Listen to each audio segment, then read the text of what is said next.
Hello everyone, it's Patty Higgins. No, look, you're on Facebook Live. Oh no! I'm gonna stay on this side again.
They're okay, but they're a little rickety. Oh, Chelsea's. So we start right at 1:30. Is that how we do this? Are you want to We're have rolling. it? We're having it live now. Yeah, hop up in there. Say hello.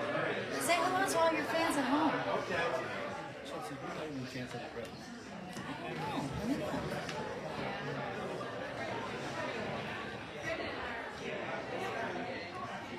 Testing 1, 2. Hey, we're live.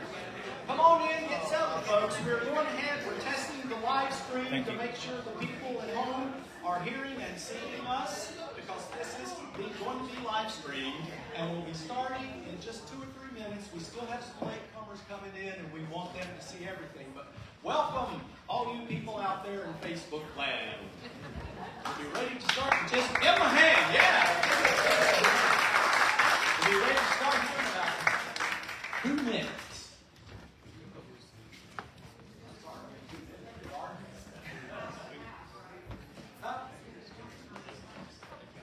There ain't no half here, baby. It's lights up, lights down. We simplify the tension. Lights up, lights down. Sound up. Sorry, we're gonna.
right, y'all ready to go?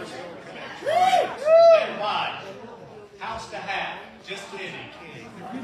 Lights up, lights down. Wow, look at this. This looks so great. I am so happy. Give yourselves a hand for being here. What a glorious fall day to be in Mars Hill and Owen Theater to honor and celebrate three amazing men. James W. Thomas, Dr. Virgil R. Gray Jr., and C. Robert Jones. Let's give them a hand.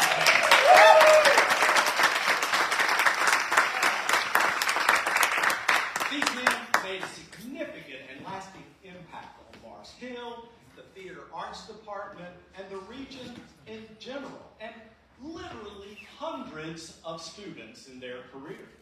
They served as professors, advisors, colleagues, fellow artists, friends, and we are honored to honor them today. And thank you for being here and lending your presence to this ceremony. My name is Neil St. Clair. I think I about know everybody in the room. Came to Mars Hill as a freshman in 1970, and guess what? Here I am still, 55 years later. I graduated from Mars Hill in 74 and 75, first with a degree in music, and then with a degree in theater. And last night I celebrated my 50th anniversary alumni meeting. In fact, I emceed it, and just now I've attended my 74th 50th because it got knocked out by Halloween. So it's been a very busy weekend, but I'm glad we're here and ready to do this important job that we need to do. We're going to start. I'm going to ask Greta Bird, Vice President of Advancement, to come and convey her greeting from Mars Hill University.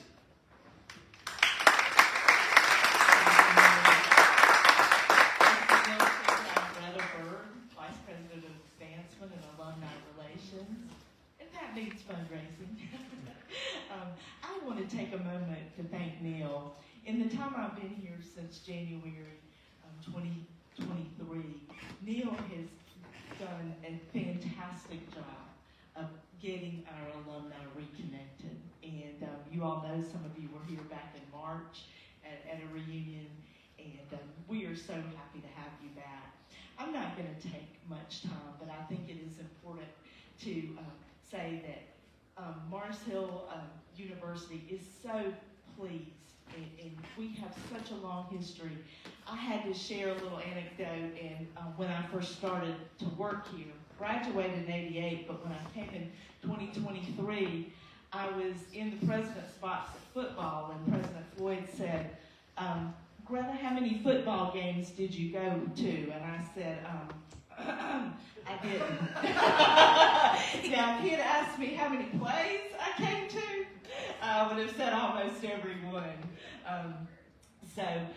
I am pleased to be here, and I want to thank you all. I want to also tell you, you have the opportunity to support theater. We would love for you to come back with your time, your talent, and a little bit of your treasure and give back to theater. So you all have a wonderful time today. C. Robert, Jim Thomas, Dr. Virgil Gray, who I understand is no longer with us. We want to honor these folks because we have students here on campus today that I believe will be back and will leave a legacy like these three gentlemen. So you all have a great time today. I will have to, as part of my duties, go over to the football game. I'll tell you where my heart is. And I would just want to say a special hello here to one of my classmates, Jeffrey Littlejohn, who I came to see in The Music Man back in 1987, 86. And the special gentleman that Jeffrey cares for, Cato Porter.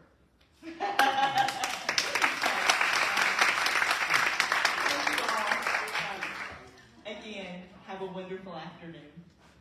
Thanks, Greg. Okay, before we actually begin the formal ceremony, I need to recognize a few special people and make a few announcements to facilitate the flow of the program. Because it's going to start up here and it will end down in the black box, and I'll tell you how we're going to make that transition. After the ceremony, feel free to walk through the booth, walk through the costume shop to the new refurbished dressing rooms, or get up on stage and relive a memory or two, or maybe a disaster or two. So feel free. This is your home, and we want you to see whatever you can. I want to recognize and thank the naming committee for their hard work and dedication of the event. When I call your name, stand. Susan King, Ursula Kunish, Pam Smith-Linky, Tim Walker, and Theresa Phillips, who could not be here because she's at a Broadway touring production of Wicked with her granddaughter. Gotta raise them up right. Let's give these guys a hand.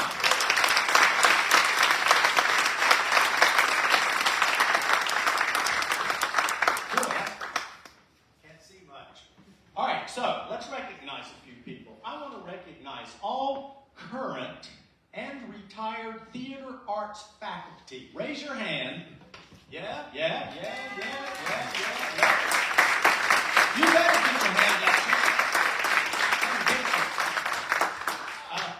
All MHU retired faculty and staff of any department, because I know there are a lot here. Where's Joel, Tom, this is just indicative of the support that the general faculty of this school gave to their theater arts program and to us. We also have John Campbell here. John was the photographer for the department for years and years, and we're so glad you're here, John, to celebrate this honoring of these three men. All right, let's see. All theater arts alumni, raise your hand. I want to see oh yeah, that's the kind of hand I want to see. And all other Mars Hill alumni that work theater.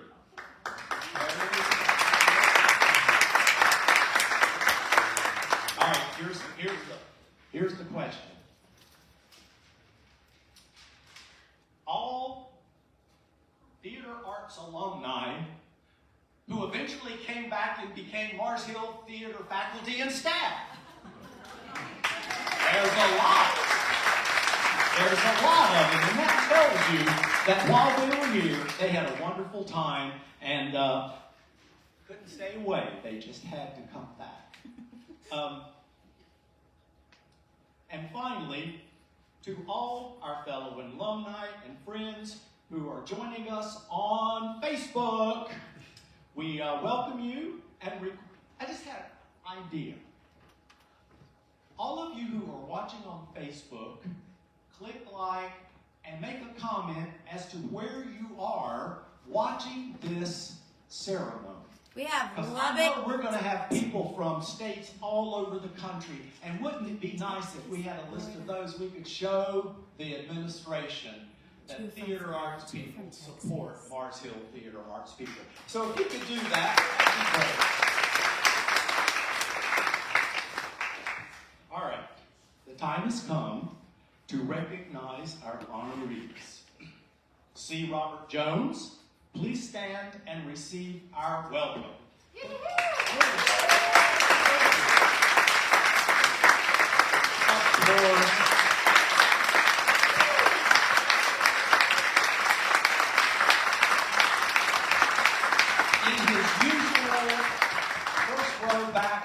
Seat. I think we ought to probably name that seat after him. So, C. Robert. Okay. Dr. Virgil R. Doc Gray, Jr., and I ask that we will have a moment of silence in honor of Doc.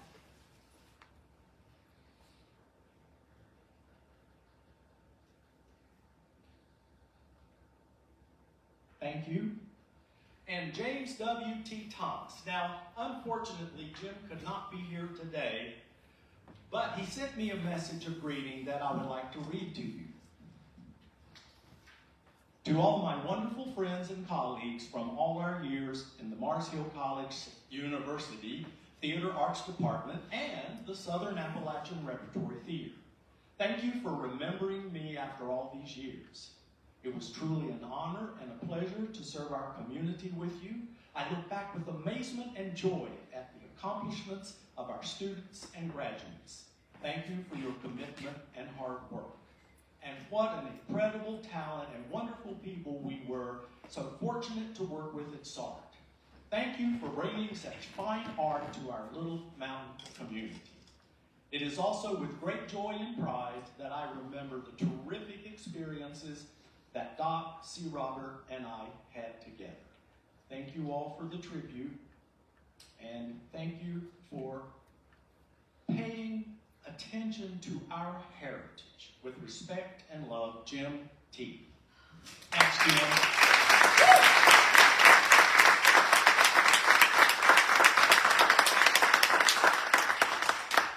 In fact, hey, you know what? He told me he's going to be watching. I'm going to count to 3, and we're all going to say, hello, Jim, or hello, T, whichever you want to do. Ready? 1, 2, 3. Hello, T! Hope you enjoyed that, Jim. All right. Now, I'm going to be calling on several alumni to come and give just a little brief talk, some remarks about each of these incredible men. So first of all, I want to call Pam Smith-Linky to come and share her thoughts on Jim Thomas. Hey everybody. Hey. Isn't it great to be here today? And isn't this a joyous occasion? Something that should have happened a long time ago. Jim Thomas. Tell the truth. Not all the truth. I better not do that.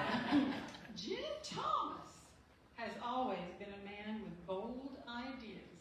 His boundless energy, his drive, his patience, and the will and perseverance to bring those ideas to fruition, many would say, have been the calling of his life.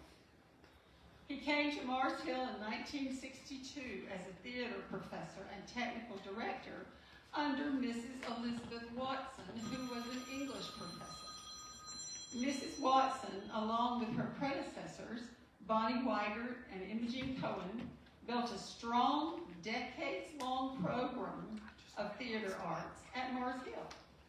With a drama club known as the Dramateers, they produced many excellent stagings on campus and won many awards at the state drama festivals in Chapel Hill. Early on, Mars Hill had established itself as a theatrical program of renown.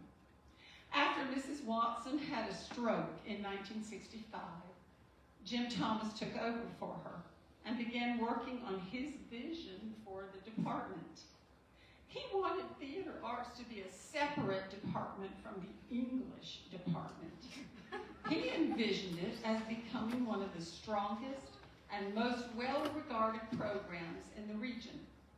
However, before that happened, he knew he had to assemble a faculty with outstanding academic credentials, a wide range of various skills and talents, a love of students and teaching, and a strong sense of collegiality. So, he brought in Virgil R. Gray and C. Robert Jones. Thus began the golden age of theater arts at Mars Hill College.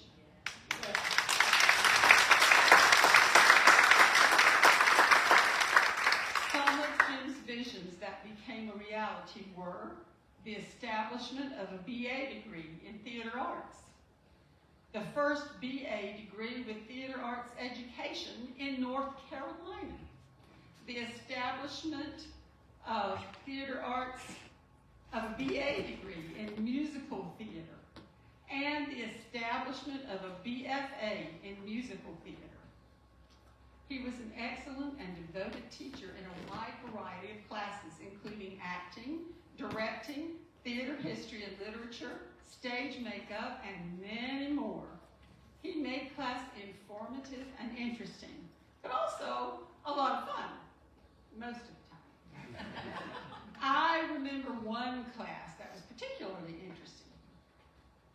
was early in the morning on a winter's day.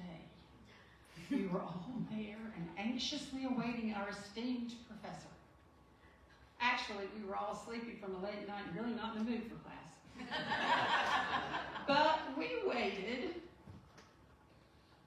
and waited and waited, and after about 15 minutes or so, we just decided to leave. Mind you, it was the 70s. We thought we were really cool just to walk out. Later on, we ran into Jim. He wasn't angry, and he sort of laughed at himself and our response to his not being on time. Later, I kind of felt sorry I left his class because I really did enjoy his classes so much. Sometimes he would know exactly what someone was thinking. Sometimes he'd be surprised by something that you did and laugh and add to it, or cause others to laugh too. He was a brilliant, innovative, and chance-taking director, adept at all styles, genres, and production formats.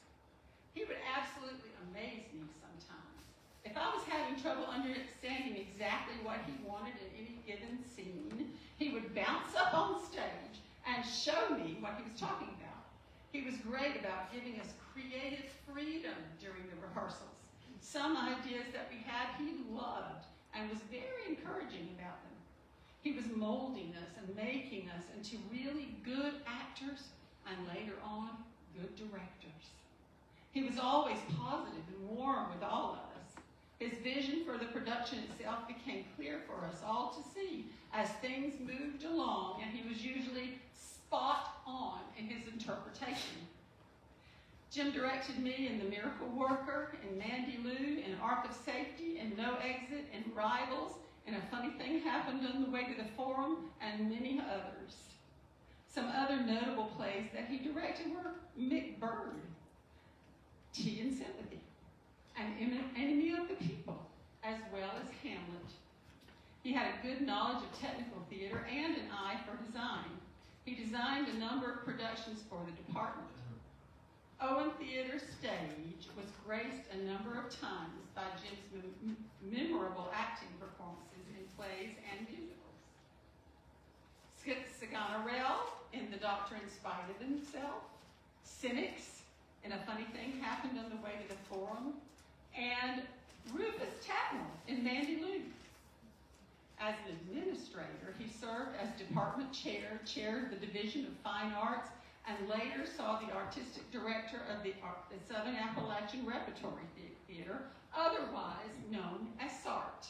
SART was another dream he had along with other professors and theater visionaries in Mars Hill. In 1975, they established a summer professional theater in Mars Hill. SART brought quality professional theater to the region, honoring our Appalachian roots and offering Mars Hill theater students the chance to work in professional theater both before and after their graduation. Many Mars Hill theater students graduated with professional theater credits on their resume. SART was a wonderful experience for me. I was in its second and third seasons. Meeting new people, observing their talent and dedication was interesting and inspiring for me. I loved being on stage and in a company with such fine actors. Jim Thomas is truly a theater renaissance man. During his career, he was awarded numerous honors at Mars Hill, in the region, and at the state level. He retired from Mars Hill in 2000. In 2014, he was inducted into the Order of the Longleaf Pine. This is North Carolina's highest civilian award. We are so proud of James W. Thomas, and so very proud to have learned our craft from such a wonderful teacher and administrator. Thank you, and God bless you, T. We all love you.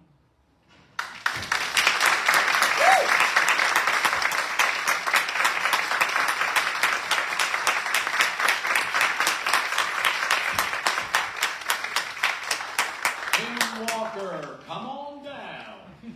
Tim's going to share some information and words about Dr. Brady.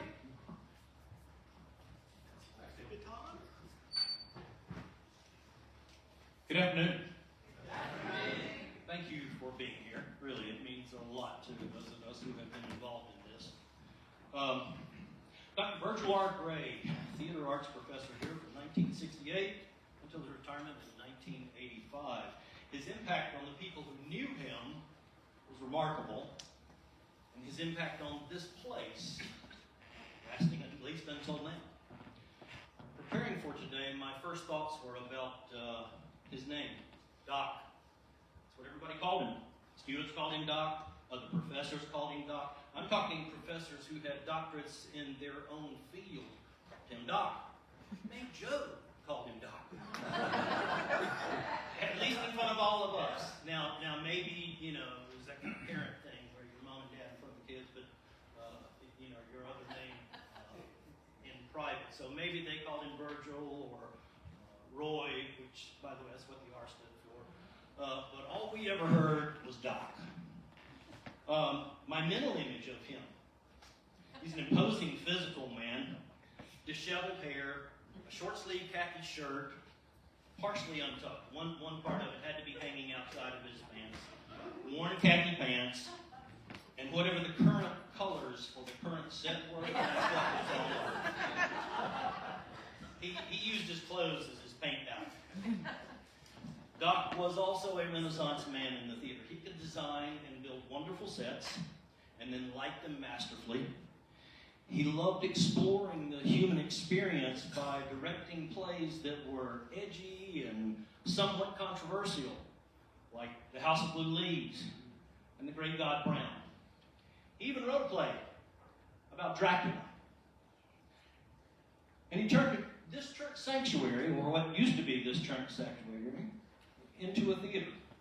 When Doc got here, this room did not look like it does today. There was a balcony that ran all the way around. If you look at some of the wood, you can tell where it changes above it. That was an open balcony. And fine for looking at a pulpit right up here, but awful theater seats. So he closed all of that in and created what's being named the sound and light booth up there, the control circuit. When he was here, or when he got here, lights were, the stage lights were simply hung from wherever they could be on the ceiling, and you had to use a ladder to get to that. Somewhat dangerous. Well, if you look up, they're a little hard to see, but there are two walkways all the way across this room. They're called catwalks. Doc built those. A whole lot easier, a lot faster to hang lights, and far safer.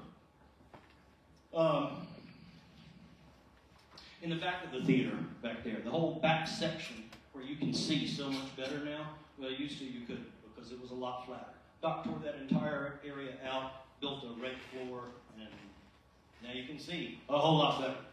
These chandeliers up here, when those arrived here, they were used, a little bit messed up, certainly dirty. Doc had them taken apart, cleaned up, fixed, rehung. This stage right here didn't used to be right here. It used to be further back. But Doc brought that out to provide more room for sets and to bring the actors a little closer to the audience. In terms of who Doc was, I once said to my wife a while back, after she'd said something that I'm not going to repeat right now, but anyway, I said, I never know what's going to come out of your mouth. Without missing a beat, she said, neither do I. Yeah, well, that was Doc. That was exactly what Doc was like. He was straightforward, brutally honest, and would not hesitate to sling sarcastic comments your way, expressing his opinion. But he was also quick to compliment if he felt like it was deserved. Perhaps the best way to describe him is through some comments from others. Candace Olson said he had a gruff exterior, but he was a softy at heart. Bill Gregg reminded me of Doc's less than politically correct names for students. Middle midget.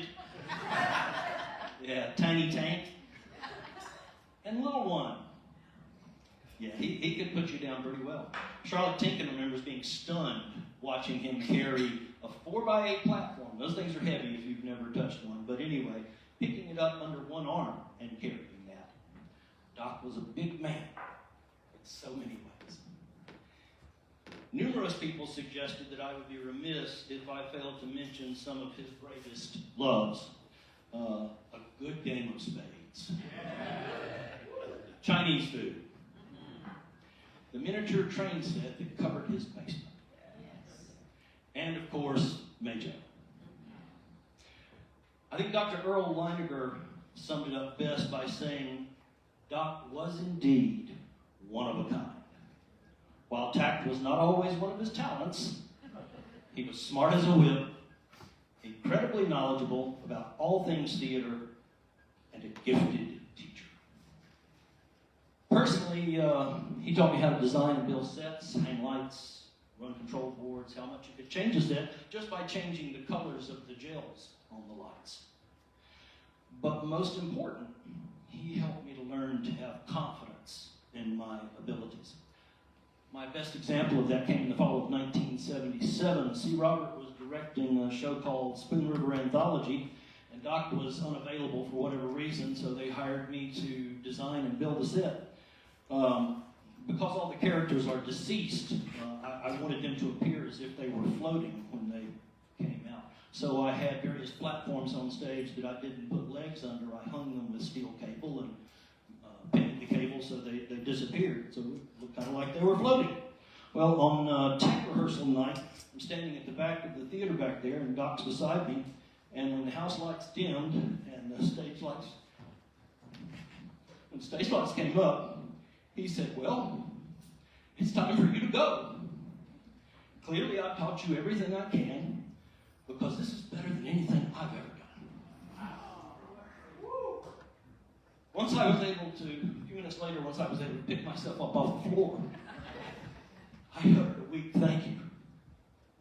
So I think the reason that he was so tough on us was because he didn't want us to be good enough when we left here. He wanted us to be great. So thank you, Doc. And congratulations on this well-deserved honor.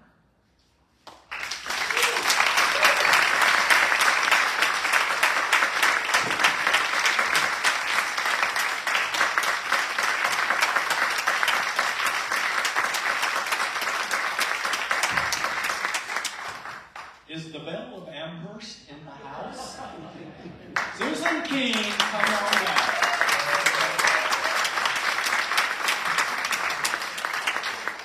Belle has left the building, but Susan King will stay. Belle left, but Susan's here.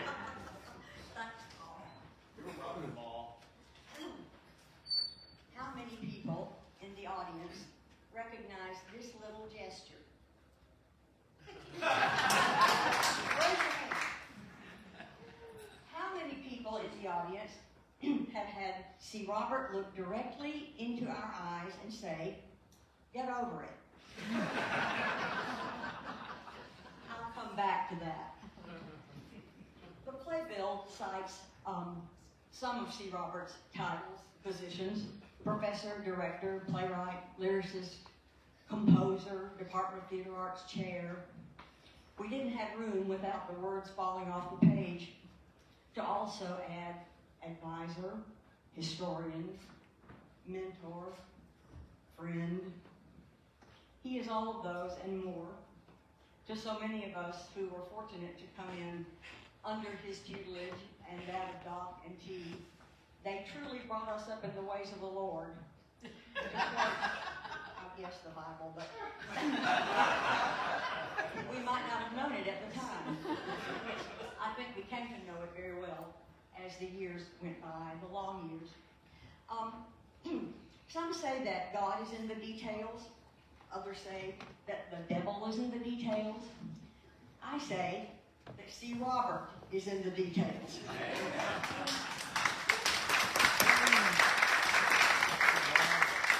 How many people in the audience remember going to C. Robert's class, intro to theater class, and talking about the old adage, you can lead a horse to water, but you can't make him drink?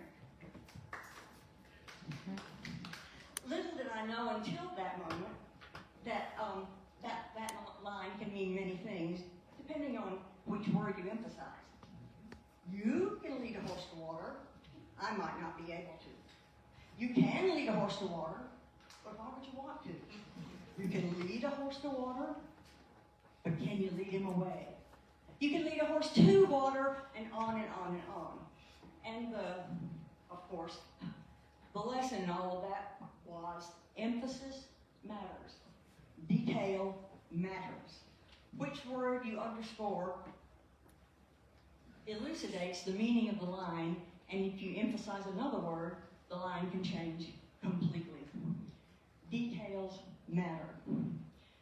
As a director, he didn't let many of those slide. If somebody wasn't getting a laugh on a joke that was pretty much foolproof, he'd say, okay, put the pause before the line, not after it, you'll get the laugh. And we did. Those are just tiny examples of how C. Robert's emphasis permeated his directing, his teaching, and our experience under him. Also, history matters.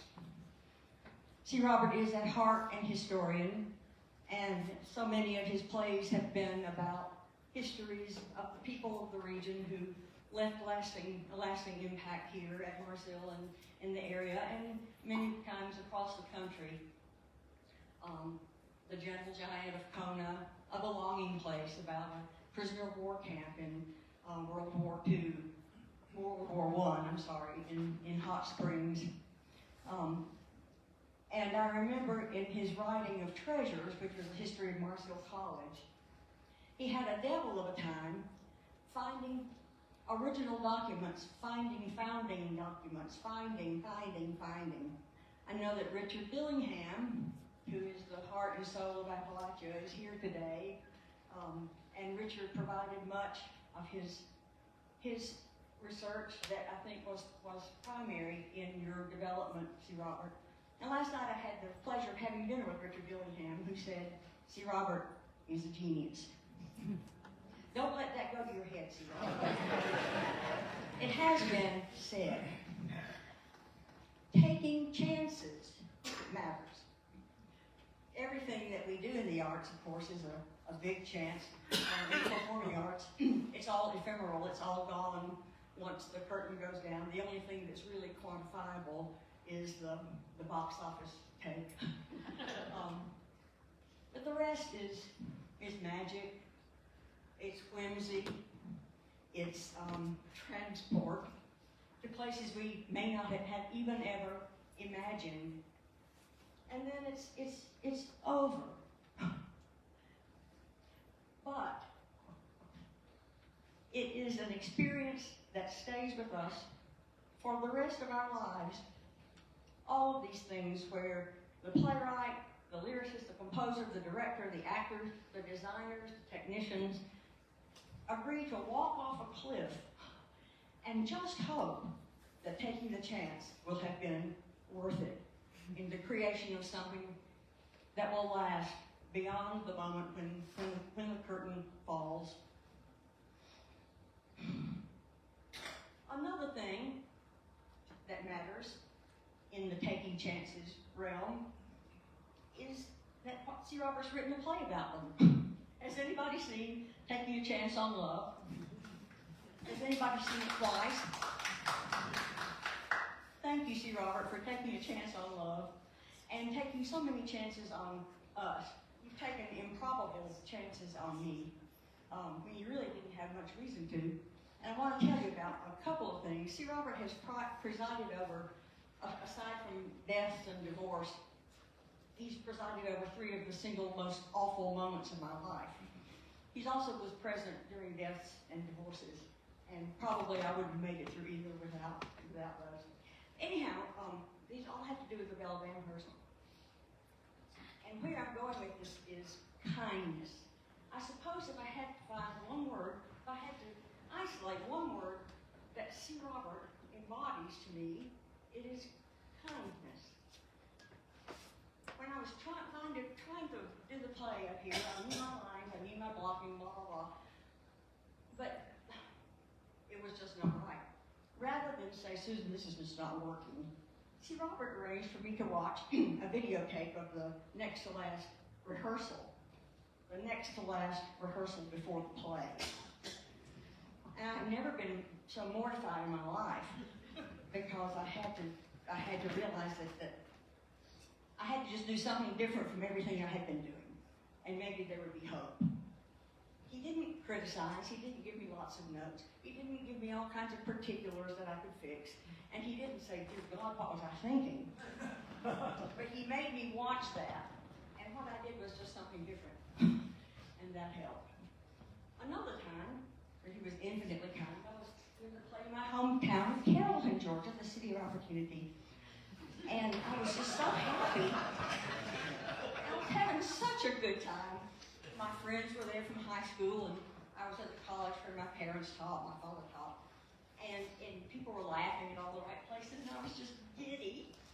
And so I went backstage at halftime, and C. Robert came back, and I was just smiling. He opened the door and said, what happened? And I said, sir? And he said simply, she's gotten cute. That was all he had to say for me to know that boy was I off. She needed to come back into where she was supposed to, Emily, that is, supposed to be. Another time, and then I will close. I was doing the same play at Appalachian State, and in a beautiful theater, the Ballabor Theater, had 2 performances, and the first night was, I guess, the worst performance I've ever given, because nothing, besides that dress rehearsal that C. Robert filmed, nothing worked, nothing.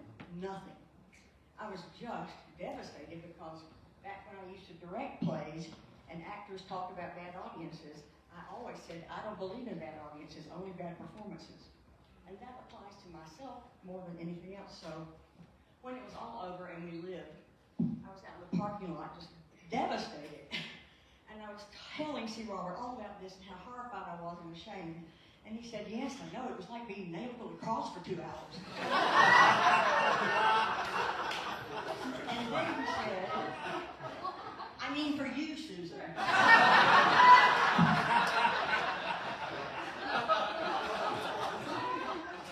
I'm not sure really who he meant for that to be.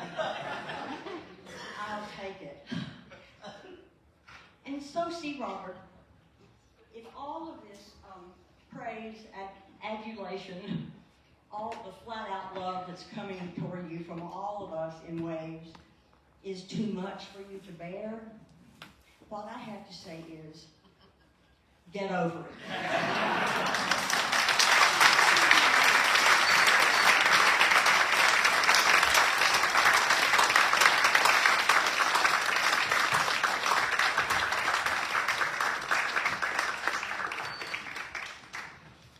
Woo!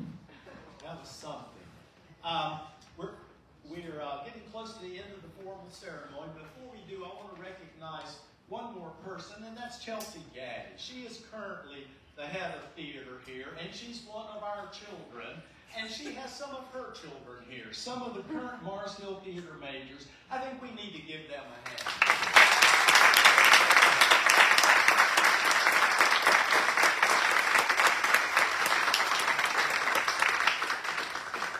As we near the end of our formal ceremony, I want to give you a couple of instructions on how we're going to proceed from the closing song, which will be here in just a moment, and down to the Black Box Theater. So after the song, I'm going to ask the audience to, not quickly, slowly and carefully, move out into the lobby there, right outside the theater, so the people who will be doing the unveiling of the portraits can get in place. Then we come back in, as obviously can't get all of these people in that lobby, but as you can. And then we are going to let the unveilers, is that a word? Unveilers? Well, it is now. Take that, Shakespeare. He created a lot of words. If it's good enough for him, I can do it too. But they will unveil the pictures. Then we'll move down to the lobby in front of the black box. And we'll open the door and unveil Jerry's pictures. For the reception and a whole lot of fun. So, the musical tribute in this place. Music and lyrics by C. Robert Jones holds a special place in my heart. I actually directed the first director of that musical, and it's from Treasures. We've heard about that before. Written for Mars Hill Sesquicentennial in 2005. And the song deals with the early years at Mars Hill and one of the characters' discovery of the beauty and spectacle of Mars Hill. But I think this song is especially appropriate today as it takes place in this space, in Owen Theater. The place where we gathered and worked with these three men, other fabulous faculty, staff, and our fellow students. We worked hard. We laughed hard. We cried. We shed tears. Occasionally we shed a little blood. And that's okay. But most importantly, we learned and used that knowledge to create magic that Susan was talking about and shared that magic with audiences through many decades. Oh, if these walls and that stage could talk, what stories they could tell.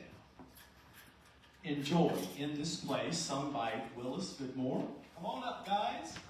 Class of 84, and accompanied by Dr. Stephen Chickrell Stein, class of 77. And this, of course, is from the musical Treasures by C. Robert Jones, In This Place.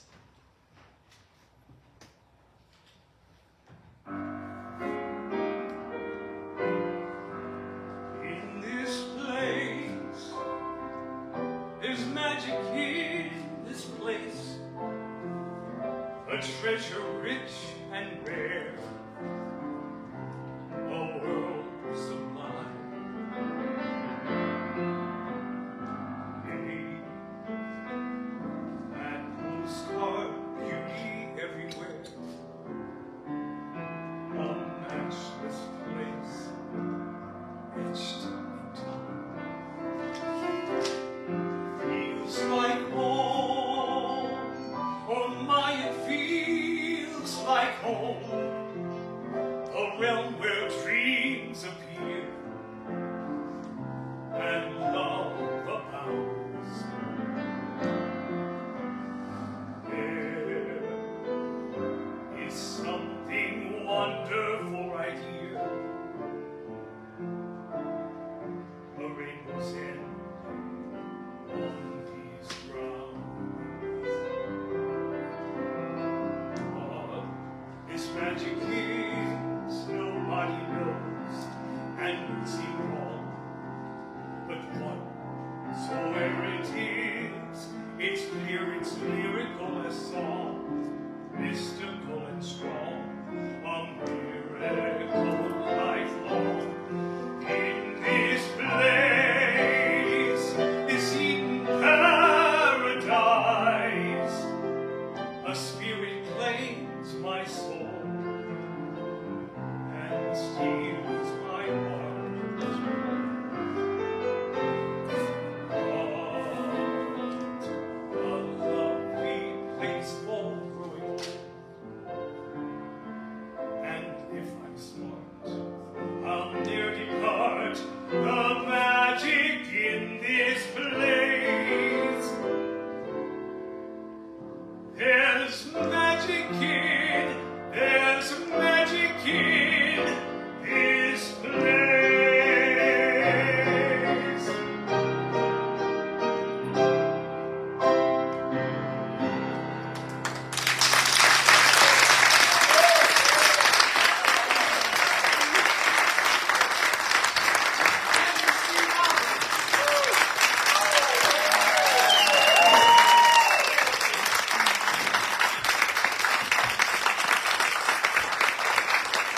Thank you, gentlemen, for that beautiful moving performance. That brings us to the end of our ceremony. If we'll now leave the theater and go out into the lobby, we'll have the revealing of the portraits. All right, Thank folks, you. we're going on a walk.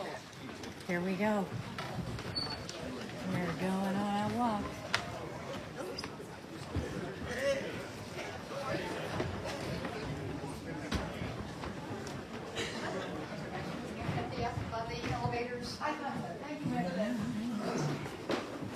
Stay here.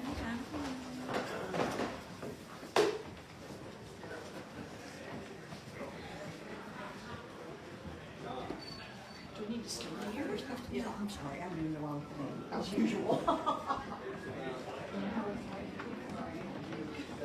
the other thing, I don't think I quite realize that it's gonna be right here. Yeah, it's right in here.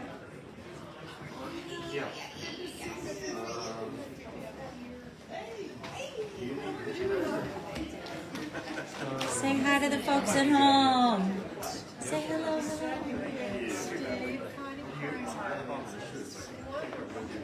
Hey, darling, it's a donation for your Thanks, Bev.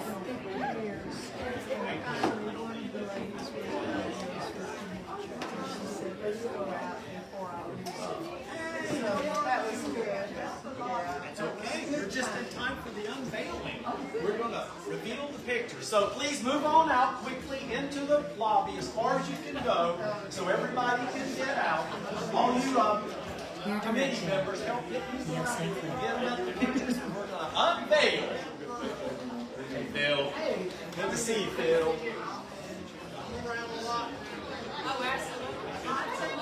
Yeah. Say hi, Neil. Hey, Sir Robert, There you get he to come is. over here. There's Yeah, the you star. get to come over here. Say hello to the folks at home. Get everybody out. We'll unveil the pictures. There's a celebrity over here. All right, keep going. Keep going. This way, this way. First time you pushed me around. Smile, Steve. Y'all can wait over there.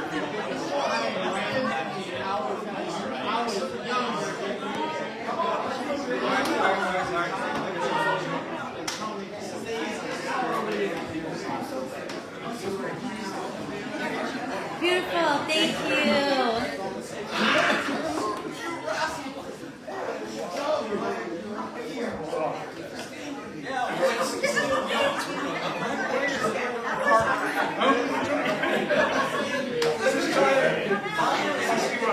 Nice to meet you.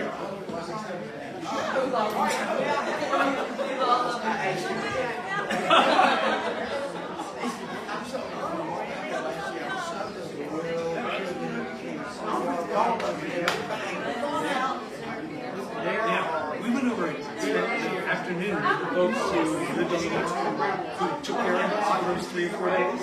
Yesterday afternoon.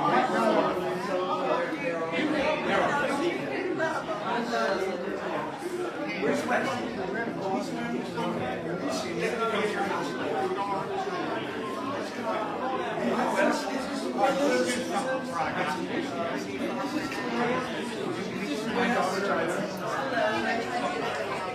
very conscious father and I have this is okay. So well, we would definitely see you out. Sure. Thank you for let you guys meet and greet. Meet and greet you.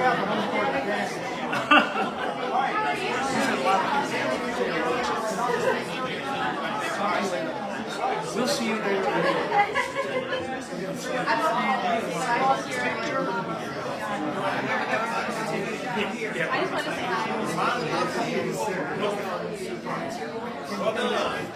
Say something. Too many people here. Good problem to have. All right. Hear ye! Hear ye! Hear ye! That means be quiet. Well, we can see the real thing. All right, come stand right here. You can be photographed. We hereby declare from this day forward the Owen Theater lobby will now be called the C. Robert Jones Lobby.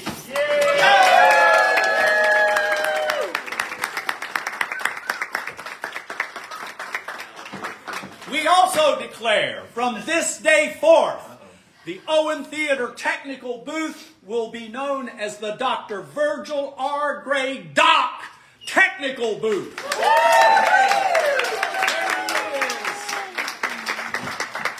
All right, now we're going to move down to the lobby in front of Owen, and we'll pictures. Here we go, going for a walk. I can see that picture. Say hi to the folks at home. Huh? Say hello to the Hello, folks at home. All right, move down. So I never have class. Hi. Yeah. Yeah.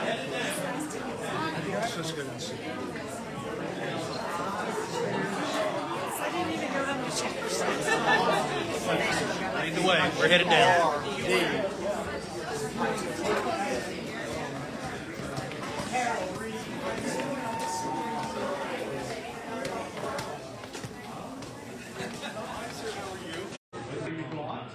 There it goes, there it goes. We're back. This is my wife, Karen. I'm gonna show you guys. Here's the black box, everybody. Look at their little reception. What a beautiful day.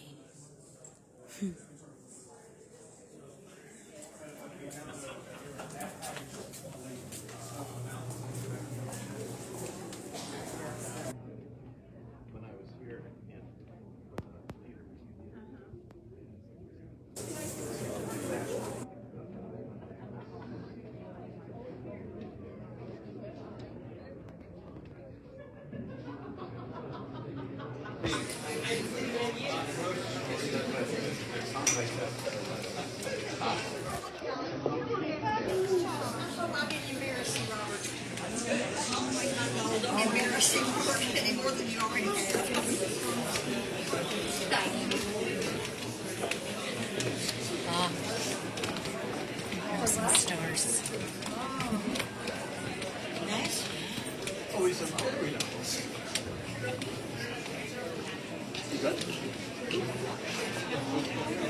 Here she is, everybody. Amanda Ladd. Dun, dun, dun. Hey, sweetie. Hi. Give you a hug, but yeah. Hello, my dears. I'll hug you after Facebook Live. Don't worry.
Okay, we're going to all get to see Jim Thomas's beautiful face. Where is Pam? She's supposed to unveil it. Is Pam up there? She is right there talking to me. We're going to unveil